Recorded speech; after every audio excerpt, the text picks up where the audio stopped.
ভাইয়ারা আমার, আলকামার আম্মা যখন শুনলেন আলকামাকে আগুনের মধ্যে জ্বালানো হবে, মা লাফ মেরে উঠলেন, ইয়া রাসূলুল্লাহ, নবীজি গো কি বলেন?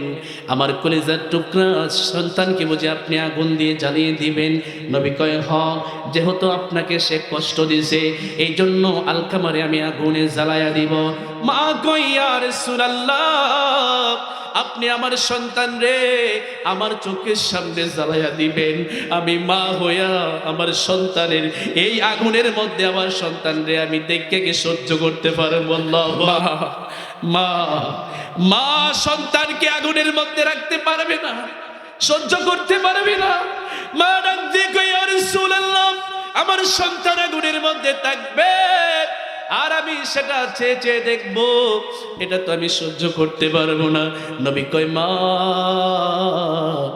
ওগো মা, আপনি যে আপনার সন্তানকে আগুনের মধ্যে থাকতে সহ্য করতে পারবেন না, ওগো মা, দুনিয়ার আগুন তো সামান্য আগুন। আলকামা যদি এই অবস্থায় যদি মারা যায়, আপনি যে তার উপর রাগ আছেন, গোসা আছেন, আলকামা যে আপনাকে কষ্ট দিয়েছে, মা আপনি যদি আপনার সন্তান আলকামাকে মাফ না করেন তাহলে সে এরকম আগুন নয়, এই আগুন থেকে 70 গুণ বেশি আগুনের মধ্যে আমার আল্লাহ তাআলা তাকে অনন্তকাল অবধি কাল জ্বালাইবে। আপনি বলেন, আপনার সন্তান যদি অনন্তকাল অবধি কাল জাহান্নামের আগুনে জ্বলে আপনি সহ্য করতে পারবেন কিনা? মা কই, না ইয়া রাসূলুল্লাহ, আমার সন্তান জাহান্নামের আগুনের মধ্যে জ্বলবে এটা তো আমি সহ্য করতে পারবো না। আমার নবী কয়, তাহলে আপনার সন্তানকে আপনি মাফ করেন। যদি আপনার সন্তানকে মাফ করেন তাহলে সে দোজখে যাবে না, জান্নাতি হয়ে যাবে। কথা শোনার পর আমার আম্মা কয়, ইয়া রাসূলুল্লাহ, আপনাকে সাক্ষী রেখে আমি আল্লাহর দরবারে প্রার্থনা করছি, দোয়া করছি আমার সন্তানের জন্য, খোদার কসম আমার সন্তানকে আমি মাফ করে দিন। আল্লাহু আকবার। নবীজি বেলালকে ডাক দিলেন, বেলাল চলে যাও। বলে, কোথায় যাব ইয়া রাসূলুল্লাহ? নবীজি কয়, বেলাল তুমি চলে যাও আলকামার বাড়িতে, গিয়ে দেখো আলকামার কেমন অবস্থা। হযরতে বিলাল যখন আলকামার ঘরের মধ্যে গেলেন, দেখতেছে অন্যান্য সাহাবায়ে কেরাম কালিমার তালকিন দিচ্ছে আর তিনি তালকিনগুলি পাঠ করছে, জিহ্বাও কাজ করতেছে, উনি ঘর ঘর করে কালিমা শরীফ পড়তেছে, লা ইলাহা। আমার নবীজি হাদিস শরীফের মধ্যে বলেছেন, হযরত আব্দুল্লাহ ইবনে আব্বাস রাদিয়াল্লাহু তাআলা আনহু হাদিস বর্ণনা করেছেন। তিনি বলেন, আমার নবী বলেন, এ আমার উম্মত, মা বাবা কেমন জিনিস একটু শুনো। নবীজি বলেন, মা মিন ওয়ালাদিন বাররি ইয়ানজুরু ইলা ওয়ালাদাইহি নাজরা রাহমা। আল্লাহ পাক রব্বুল আলামিনের কোন বান্দা বান্দি যদি তাদের মায়ের দিকে একটা নজর দেয় রহমতের দৃষ্টি দিয়ে, আমার নবী বলেছেন, ইল্লা কাতাবাল্লাহু বিকুল্লি নাজরাতি হাজ্জাতাম মাবরুরা। আল্লাহু আকবার। মিশকাত শরীফের মধ্যে হাদিসটা বর্ণিত। বাইরা নবী আমার ডাক দিয়ে কই, উম্মত, তোমাদের মধ্যে তোমাদের মা বাবার দিকে যখন কেউ একটাবার রহমতের নজর দিয়ে দৃষ্টি দেয়, আমার আল্লাহ তাআলা কাতাবাল্লাহু বিকুল্লি নাজরাতি হাজ্জাতাম মাবরুরা, প্রত্যেকটা নজর দেওয়ার বিনিময়ে ওই সন্তানের আমল নামার মধ্যে এক একটা কবুল হজের সওয়াব লেখা হয়। বলবেন, হুজুর এই কথা কি আপনার মুখের কথা নাকি? না না না, এটা আমার বানানো কথা নয়। মিশকাত শরীফের সূত্রে হাদিস বর্ণিত হয়েছে। আমার নবীর সাহাবী হযরত আব্দুল্লাহ ইবনে আব্বাস রাদিয়াল্লাহু তাআলা বর্ণনা করেছেন। তিনি বলেন, আমার নবী বলেছেন, মা মিন ওয়ালাদিন বাররি ইয়ানজুরু ইলা ওয়ালাদাইহি নাজরা রাহমা। আওলাদরা যখন মার দিকে একবার রহমতের নজর দিয়ে, মায়ার নজর দিয়ে তাকায়, কাতাবাল্লাহু লাহু বিকুল্লি নাজরাতি হাজ্জাতাম মাবরুরা, প্রত্যেকটা নজরের বিনিময়ে এক একটা কবুল হজের সওয়াব। আল্লাহু আকবার। নবীজিকে সাহাবায়ে কেরাম জিজ্ঞেস করলেন, ইয়া রাসূলুল্লাহ, ওয়া ইন্না যারা কুল্লা ইয়াউমি মিআতি মাররা, ওগো নবীজি, কেউ যদি দৈনিক 100 বার তার মায়ের দিকে তাকায়, তাহলে কি 100টা কবুল হজের সওয়াব দেওয়া হবে? নবী আমার ডাক দিয়ে কয় নাম, আল্লাহু আকবার ওয়া আতিয়াবুন। নবী আমার ডাক দিয়ে কয়, এরে আমার সাহাবায়ে কেরাম, যদি কোনো সন্তান তার মার দিকে 100 বার দৈনিক রহমতের নজর দিয়ে তাকায়, আমার আল্লাহ তাআলা ওই সন্তানের আমলনামার মধ্যে 100টা কবুল হজের সওয়াব লিখে দিবি। আর জোরে বলেন না সুবহানাল্লাহ। যেই মা বাবার দিকে নজর দিয়ে, মহব্বতের নজর দিয়ে তাকাইলে কবুল হজের সওয়াব হয়, ওই মা বাবার দিকে রহমতের নজর দেওয়ার দরকার আছে কিনা নাই? অনেকে মনে করে মা বুঝি সংসারের মধ্যে একটা বোঝা, বাবা বুঝি সংসারের মধ্যে বোঝা। হাইরে কপাল পোড়া, মা বাবা কেমন জিনিস চিনছ না। চিনবা যখন তোমার মা কবরে যায়, দুনিয়াতে যত আপন থাকুক না কেন, আপনার মার মতো বাবার মতো কোনো আপন নাই, ঠিক না? এবার আপনার বিপদের সময়ে আপনার যত বন্ধু আছে, যত বান্ধব আছে, যাদেরকে আপন ভাবছেন, আপনি দেখবেন সবাই দূরে চলে যাবে, কিন্তু মা বাবা আপনার সাথে থাকবে, ঠিক না বলেন? মা বাবা আপনার সাথে থাকবে। দুনিয়া একদিকে চলে যাবে, মা বাবা আপনাকে পেলে কোথাও চাইবে না, বলবে সন্তান আজকে যতই মুসিবতের মধ্যে আসস, আল্লাহর পরে তোর সাথে আমরা আছি, ঠিক কিনা বলে? এজন্য বলা হয়, মাগো তোমার মতো নেই না কেহ, আমায় বুকে টানি, কাঁদিলে কেউ মুছে না মা, আমার চোখের পানি, হায়রে মা জননী আমার, হায়রে মা জননী, বলেন হায়রে মা জননী আমার, হায়রে মা জননী। ও বন্ধু আমার, ওই মাকে কষ্ট দেওয়া যাবে না, ওই বাবাকে কষ্ট দেওয়া যাবে না, তাদের সঙ্গে সুন্দর আচরণ করতে হবে, ভালো ব্যবহার করতে হবে। ভাইরা, আপনি দুনিয়ার মানুষের সাথে যতই ভালো ব্যবহার করেন, যতই আপনি সুন্দর ব্যবহার করেন, কিন্তু যদি মা বাবার সাথে বেয়াদবি হয়ে যায়, মা বাবার সাথে সামান্য বেয়াদবি আমার আল্লাহ তাআলা বরদাস্ত করেন না। নবীজির একজন সঙ্গে ছিলেন, সাহাবী ছিলেন, যার নাম ছিল হযরত আলকামা। কি নাম? হযরত আলকামা। নবীর সাহাবী হযরত আনাস থেকে এই ঘটনাটা বর্ণিত হয়েছে। আলকামা রাদিয়াল্লাহু তাআলা আনহু যখন মুমূর্ষ অবস্থায় চলে গেছেন, দেখেন তিনি কিন্তু আমার নবীর সাহাবী। তিনি খুব দানশীল ছিলেন, তিনি খুবই সাদকা করতেন, আল্লাহর রাস্তায় দান করতেন, এবং আবেদ ছিলেন, নামাজ আদায় করতেন, যাকাত প্রদান করতেন। বুঝেন তো, নবীর সাহাবী। নবীদের সাহাবীদের জীবনে কি ইবাদত আমলের কোনো অভাব আছে নাকি? কি বলেন, অভাব আছে? নবীর সাহাবায়ে কেরাম এমন ছিলেন, এক ওয়াক্ত নামাজ কাজা হইলে তাদের চোখ দিয়ে যেন ঝর্ণা বয়ে যাইত। আল্লাহু আকবার। আল্লাহর নবীর সাহাবী হযরত আলী রাদিয়াল্লাহু তাআলা আনহু, আমার নবীজি ওনার রানের মধ্যে মাথা মোবারক রেখে আরাম করছেন।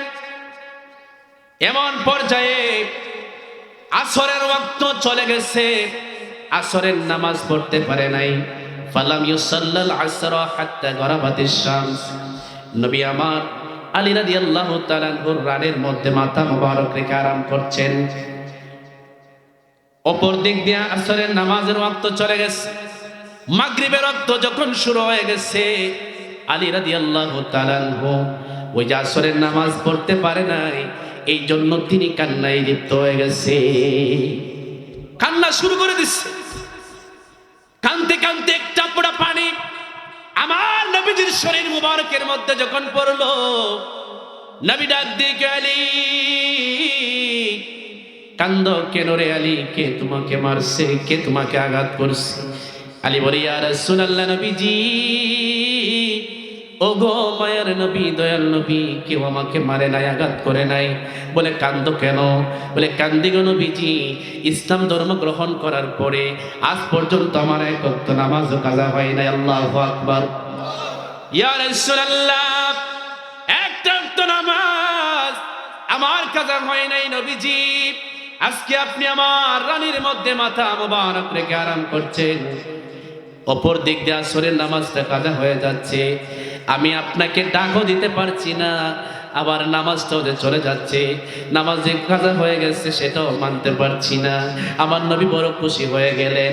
এর বাইরে আমার ও ব্রাহ্মণডুরার বাবাজিরা, আমার নবীর সাহাবী এক ওয়াক্ত নামাজ কাজা হইলে কান্দে, আর আমরার জীবনে নামাজ পড়িবই না, ঠিক কিনা বলেন?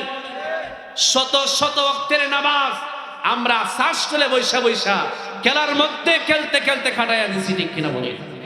নামাজ ছেড়ে দিছি, কত ওয়াক্ত নামাজ যে আমরা জীবনে ছাড়ছি, একটা বারও আমরা নামাজের জন্য কান্দি। আর আমার নবীর সাহাবী এক ওয়াক্ত নামাজ কাজা হনে কি করে? কান্না করে। আপনি বুঝতে পারছেন সাহাবীরা কারা? এক ওয়াক্ত নামাজ চলে যাচ্ছে, কান্না শুরু করে দিচ্ছে। আর আমরা দৈনিক 5 ওয়াক্তের মধ্যে 5 ওয়াক্তই কাজা হয়ে যায়, পড়িবই না। কেউ আছে, কোন কোন পাবলিক আছে ঈদের নামাজে পর্যন্ত যায় না, এরকম পাবলিক বামনডুরা আসেনি? আসেনি? জোরে আমার আসেনি? জুম্মা তো বাদ হই, 5 ওয়াক্ত তো বাদ হই, বছরে 1-2টা ঈদ, কোরবানি ঈদ আর ঈদুল ফিতর, এগুলোর মধ্যে কিছু কিছু পাবলিক আছে যায় না। আপনারা এখানে আমরা নাও থাকতে পারে, আমরা এখানে আছে আছে আছে এরা তো আজকে বেজার হয়েছে বুয়া, ও হুজুরিলা কইতে লইছে রে, গীতা হয় নামাজ দিলে ফরম লাগবে, নামাজের পক্ষে দিয়ে গীতা হয়। অনেক মানুষ কিন্তু আমার আছে নামাজের ওয়াজ করলে এর মনটা বড় বেজার হয়ে যায়। কচ্ছে এটা ছাড়া কি কোনো মতে অন্যভাবে ওয়াজ করা যায় না? এটা তো আমরা সারা জীবন উনি হই। আচ্ছা বাবা, কোন চাই ওয়াজত তো ইত্যা, ঠিক কিনা বলেন? না ওয়াজ কিতা নতুন কোনো জিনিস না কিতা? হয় কিছু কিছু মানুষ আছে কিন্তু এরকম নামাজের ওয়াজ করলে কিন্তু মুখ বেজারে যায়, কইতা ছাড়া কি ওয়াজ করেন জানা? আরে বাবা, ওয়াজত তো ইতা, ওয়াজ মানে কিতা? উপদেশ দেওয়া। আমরা উপদেশ কিতা দিতাম তে? ইতো তুই উপদেশ, ইতা হলো আমরা জান্নাতে যাইতাম না কিতা? আমরা কিছু কিছু মানুষ আছে লেফের তলে ঘুমাইবো, 5 ওয়াক্ত মনে করেন আজান দেওয়া হইছে, নামাজের খবর নাই, রোজার খবর নাই, আবার তারা আশা করে বয়ে রয়েছেন জান্নাতুল ফেরদাউস যাইতো না। হয়ে যাইতো জান্নাতুল ফেরদাউস। জানেননি জান্নাতুল ফেরদাউস কিতা? সবচেয়ে বড় জান্নাত যেটা, এটা যেত। কিন্তু খামের বেলায় কুস্তা নাই, খাম হতো না, কিন্তু কুন্ডা পাইতো জান্নাত বড়টা, যেটা মর্যাদা বেশি, এটা পাই দিত, কিন্তু খাম একটু হতো না। আচ্ছা, আপনি আরেকবারের বাড়িতে খাজনা করে যদি তার দ্বারা যান টেকা আনতেন, টেকা দিব না ফিরা দিব? আরো জোরে বলেন, টেকা দিব না ফিরাইব? খাজি করছেন না আপনি, টাকা নিতে পারবেন? কিন্তু আপনি তার বাড়িতে মজদুরি দিচ্ছেন, কাজ করছেন, তার কাছে আপনার টাকা চাইতেইব নাকি দিব? কেশবপুরের বাজার হইব রে, 1 মণ ধান বেচছি বেড়া, টেকা নাই পকড়ো, তোমারে দিবার লাগে 1 মণ ধান বেচছি, নেও টেকাটা লয়ে যাও, সারাদিন কাজ করছো তুমি, তোমার মজুরি নিয়ে যাও, ঠিক কিনা বলেন? মজুরি দিয়ে দিব।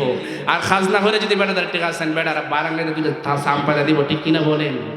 আমার আল্লাহর কাছে যদি আমরা খাজনা করে জান্নাতুল ফেরদাউসে যাইতাম গা, ওই হুজুর যে শীত, ফজরের নামাজটা কেমনে পড়তাম, এটা সারা কি 10টা 11টার সময় কি শীতের দিনে নামাজ দিতে পারছি না? নাউজুবিল্লাহ বলবেন না? 10টার সময় দিন একটু বিবেচনা করলাম নে, নামাজটা একটু পড়লাম নে। বাবা, জান্নাতে তো সহজ না, জান্নাতে যেতে গেলে আপনাকে অবশ্যই অবশ্যই কষ্ট করতে হবে, কথা বলেন ঠিক কিনা? নবীর সাহাবীরা কষ্ট করেছেন, 1 ওয়াক্ত নামাজ ছুটে গেলে তারা কান্না করে। আরে কেমন করে ঘুমাও তুমি, কেমন করে ঘুমাও তুমি, ফজর করে কাজা, এমন তো হতে পারে জোহরে জানাজা তোমার, এমন তো হতে পারে জোহরে জানাজা, ঠিক কিনা বলেন? এ বন্ধু, এমন অনেক মানুষ বা মন্ডল আছে যারা সকাল বেলা সুস্থ শরীর নিয়ে ঘর থেকে বাহির হয়েছে, জোহরের আগে আগে তাকে জানাজা পড়াইয়া কবরে শুয়াইছে, আছে কিনা নাই? আরে মুসলিম হয় না মুসলমানের ঘরে জন্ম নিলে, আরে কাফের মুমিন তফাতটা হয় সালাতের উপরে, মুমিন সালাতের উপরে। এই জীবনে সালাতি যেন ও মুমিন, এই জীবনে সালাতি যেন হয় না তোমার কাজা, এমন তো হতে পারে জোহরে জানাজা। ঠিক কিনা বলেন? এই বাবার পাঁচ ওয়াক্ত নামাজের দরকার আছে কিনা নাই? আরো জোরে বলেন আছে কিনা নাই? বলছিলাম বাবা, নবীর সাহাবী হযরত আলকামা রাদিয়াল্লাহু তাআলা আনহু বড় আবিদ ছিলেন, বড় দানশীল ছিলেন। তিনি মুমূর্ষ অবস্থায় চলে আসলেন, বড় অসুস্থ হয়ে গেলেন। মনে হয় যেন তিনি আর বাঁচবেন না। উনার স্ত্রী আমার নবীজির কাছে সংবাদ পয়গাম করেছে, সংবাদ পাঠিয়েছে, ইয়া রাসূলুল্লাহ, ইয়া হাবিবাল্লাহ, ওগো নবীজি, আপনার সাহাবী আলকামার অবস্থা তেমন ভালো না, মনে হয় সে আর বাঁচবে না। আমার নবীজির সংবাদ পাওয়ার পরে আলকামা রাদিয়াল্লাহু তাআলা আনহুর খোঁজ নেওয়ার জন্য, আলকামার অবস্থা জানার জন্য হযরতে আলী রাদিয়াল্লাহু তাআলা আনহু, হযরতে বেলাল রাদিয়াল্লাহু তাআলা আনহু, হযরতে আম্মার রাদিয়াল্লাহু তাআলা আনহু সহ কয়েকজন সাহাবীকে ওনার বাড়িতে পাঠালেন। বাড়িতে পাঠানোর পরে সাহাবায়ে কেরামগণ গিয়ে দেখলেন আলকামার অবস্থা সত্যি বড় ভয়াবহ। মনে হয় যেন আলকামা আর বাঁচবে না, মারা যাবে। তারা সঙ্গে সঙ্গে কি করতে লাগলো? কালেমার তালকিন দেওয়া শুরু করলো। আলকামাকে বলতেছে, আলকামা রে, পড়ো লা ইলাহা ইল্লাল্লাহ মুহাম্মাদুর রাসূলুল্লাহ সাল্লাল্লাহু আলাইহি ওয়াসাল্লাম। নবীর সাহাবী আলকামাকে যখন সাহাবায়ে কেরাম বারবার তারা যখন কালিমার তালকিন দিচ্ছে, বারবার যখন কালিমা স্মরণ করায় দিচ্ছে, কিন্তু নবীর সাহাবী আলকামা কালিমা পড়তে পারে না। মুখের মধ্যে যেন একটা কি প্রতিবদ্ধকতার সৃষ্টি হয়, মুখ দিয়ে উচ্চারণ করতে পারে না, জিহ্বা দাঁড়াইতে পারে না। এই অবস্থা দেখে আল্লাহর নবীর সাহাবায়ে কেরাম হযরতে বিলাল রাদিয়াল্লাহু তাআলা আনহুকে কই, এরে বিলাল, ও বিলাল, মনে হয় আলকামার বেশিক্ষণ বাঁচবে না। আলকামাকে আমরা কালিমার তালকিন দিচ্ছি, কিন্তু আলকামা তো কালিমা পড়তে পারে না, জিহ্বাই নাড়াইতে পারে না। যাও যাও যাও, আমার নবীর দরবারে গিয়ে সংবাদ দাও, আলকামার অবস্থা নবীজিকে জানাও। আল্লাহু আকবার কোন। নবীর সাহাবী হযরতে বিলাল তিনি আমার নবীর দরবারে আসলেন, এসে বলতেছে, ইয়া রাসূলুল্লাহ, আপনার সাহাবী আলকামার অবস্থা বড় মুমূর্ষ, মনে হচ্ছে কিছুক্ষণের মধ্যে মারা যাবে, ইন্তেকাল করবে। নবীজি, আমরা কয়েকজন সাহাবী আলকামাকে কানে কানে কালিমার তালকিন দিচ্ছি, কিন্তু আলকামা কালিমা পাঠ করতে পারে না, জিহ্বাই নাড়াইতে পারে না। গো নবী, কি সমস্যা, আপনি একটু আসেন। আমার নবী বলতেছে, রে বিলাল, একটু খোঁজ নিয়ে দেখো তো আলকামার মা বাবা জীবিত আছেন। আল্লাহু আকবার। নবী কিন্তু বুঝে ফেলছে সমস্যা একটা আছে, সমস্যাটা আমার নবী বুঝে ফেলছে। নবী ডাক দিয়ে কয়, বেলাল, খোঁজ নিয়ে দেখো আলকামার মা বাবা জীবিত আছে কিনা। বেলাল ডাক দিয়ে কই, ইয়া রাসূলুল্লাহ, নবীজি, হযরতে আলকামার বাবা দুনিয়াতে নাই, কিন্তু তার মা জিন্দা আছে। নবী কয়, আর দেরি করিও না, যাও তার আম্মা জানের কাছে চলে যাও, গিয়ে বলো আমার সালাম দিবে, আমার পক্ষ থেকে সালাম প্রেরণ করবে, এবং বলবে যদি আলকামার মা আমার কাছে আসতে পারে তাহলে তিনি যেন আসে, আর যদি না আসতে পারে আমি নবী ওনার কাছে যাব। সুবহানাল্লাহ বলেন না। নবীর মধ্যে কেমন ছিল দেখেন, মানবতা, উদারতা, সহনশীলতা, আদব, মহব্বত আমার নবীর মধ্যে এত পরিমাণে ছিল বাবা। তিনি একজন বৃদ্ধা মহিলা, আমার নবী কয়, উনি যদি না আসতে পারে আমি আলকামার মার কাছে নিজে যাব। সুবহানাল্লাহ বলেন। যিনি যাইতে চাচ্ছেন তিনি কিন্তু দুজাহানের বাদশা, দুজাহানের বাদশা, দুজাহানের সাইয়্যিদুল কাউনাইন, যিনি দুজাহানের নেতা, উভয় জগতের বাদশা। তিনি বলেন উনি না আসতে পারলে আমি নিজে যাব। আর আমরা মেম্বার যদি হয় কোনো মতে, মেম্বারে হয় গরিবের বাড়ি করবে না।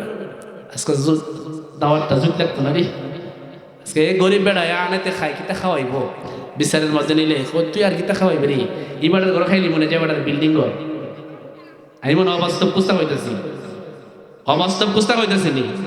অবাস্তব হইলে হইন বলে হুজুর আপনি যেটা হইতেছেন সব মিশা। এমন অনেক সর্দার, এমন অনেক সালিশদার আছে যারা গরিবের বাড়ি যদি মানে একটা বিচার টিচার হয়, গরিবের বাড়ি খাইতে চানা হয়, এই কি দেখা হয় বড়া, এ কি গরুর মাংস আনতে পারবো নি 800 কেজি, এ কি ভালো জিনিস আনতে পারবো নি, যে বেটার একটু সম্পদ আছে হের গরো খাই মনে, এরকম পাবলিক আছে না নাই? মেম্বার হইলে। আর আমার নবী দো জাহানের বাদশা। তিনি কয় বেলাল যাও আলকামার মায়ের কাছে চলে যাও, গিয়ে বলো তিনি যদি আসতে পারে আসবে, আর যদি না আসতে পারে আমি নিজে ওনার কাছে চলে যাব। হযরত বেলাল আমার নবীর পক্ষ থেকে আলকামা রাদিয়াল্লাহু তাআলা আনহুর আম্মার কাছে গেলেন, গিয়ে বলতেছে মা গো তোমাকে নবীজি সালাম পাঠিয়েছেন, সালাম গ্রহণ করেন। ও গো মা, আমার নবীজি বিশেষ প্রয়োজনে তোমাকে ডেকেছে, যদি আপনি যাইতে পারেন তাহলে আমার সাথে চলেন, আর যদি না যাইতে পারেন আমার নবী আপনার কাছে আসবে। আল্লাহু আকবার। এই কথা শুনে আলকামার আম্মা ডাক দিয়ে কই না আমার দয়াল নবীজির কাছে আমি যাব।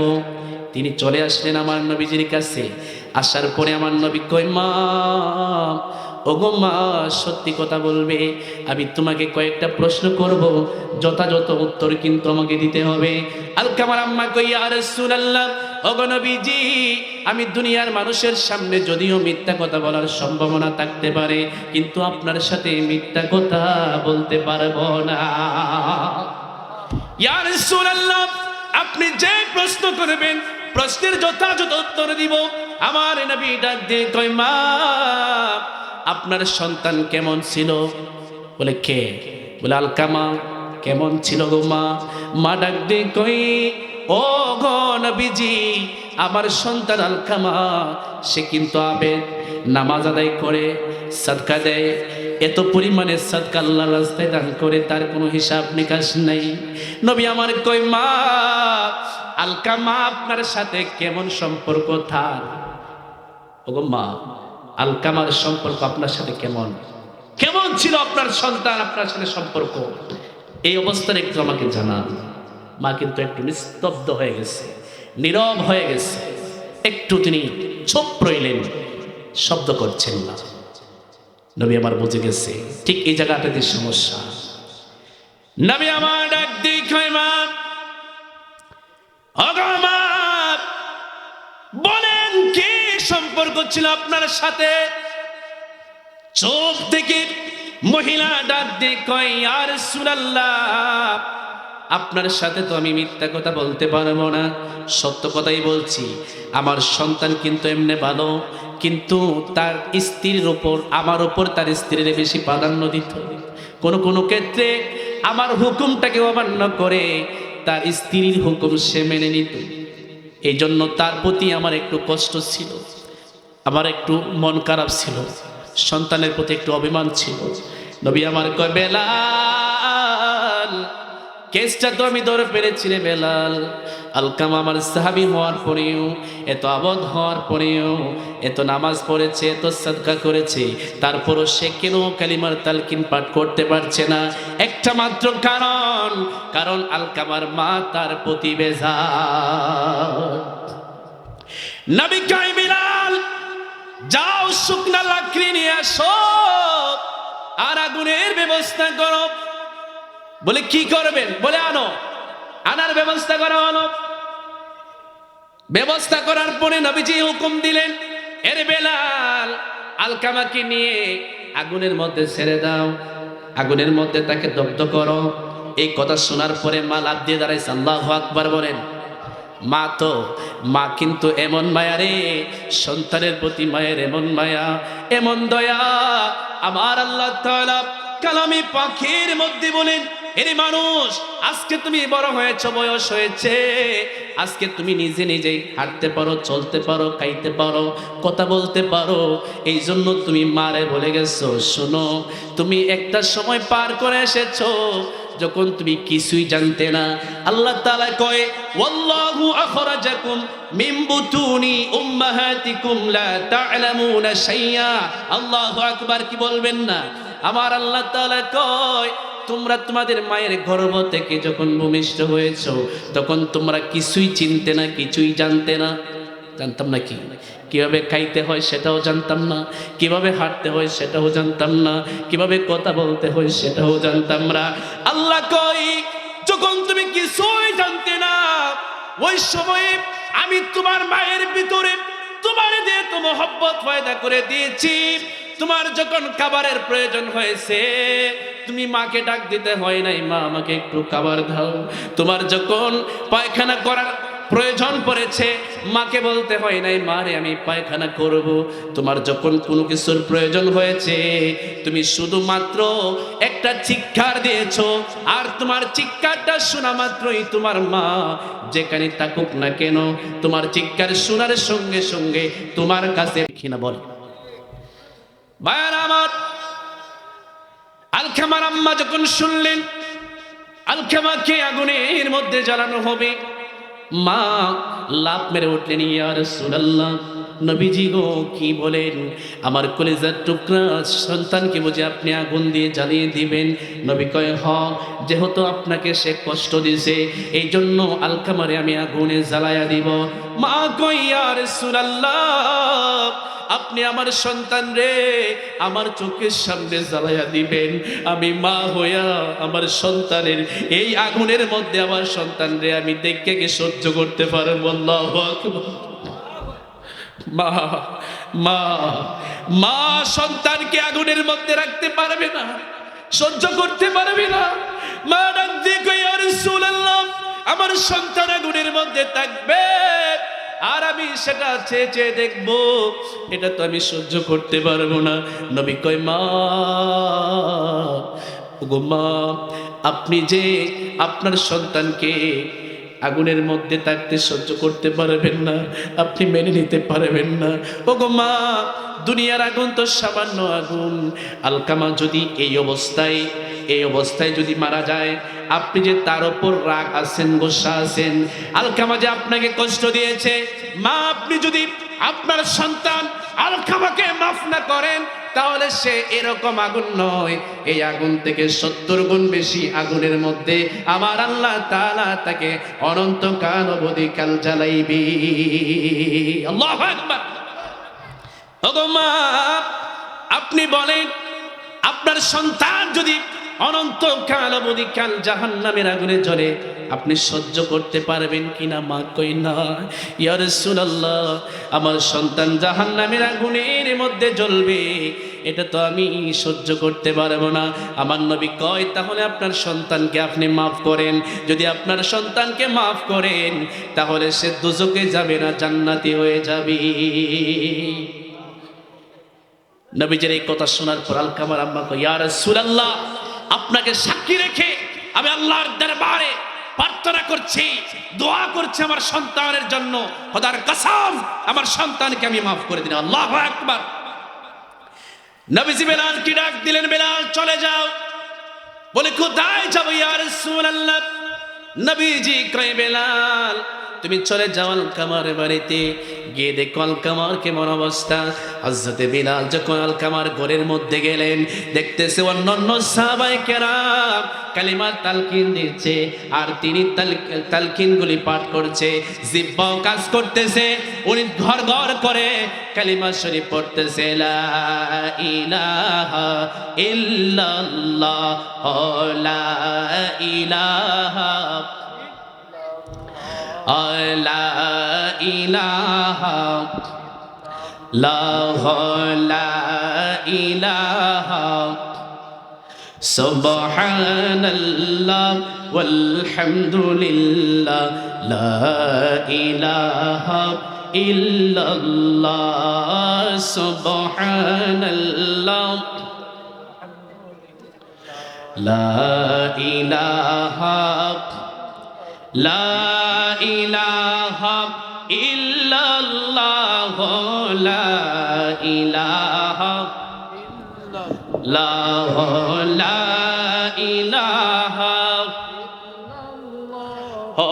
লা ইলাহা লা ইলাহা ইল্লাল্লাহ মুহাম্মাদুর রাসূলুল্লাহ সাল্লাল্লাহু আলাইহি ওয়াসাল্লাম।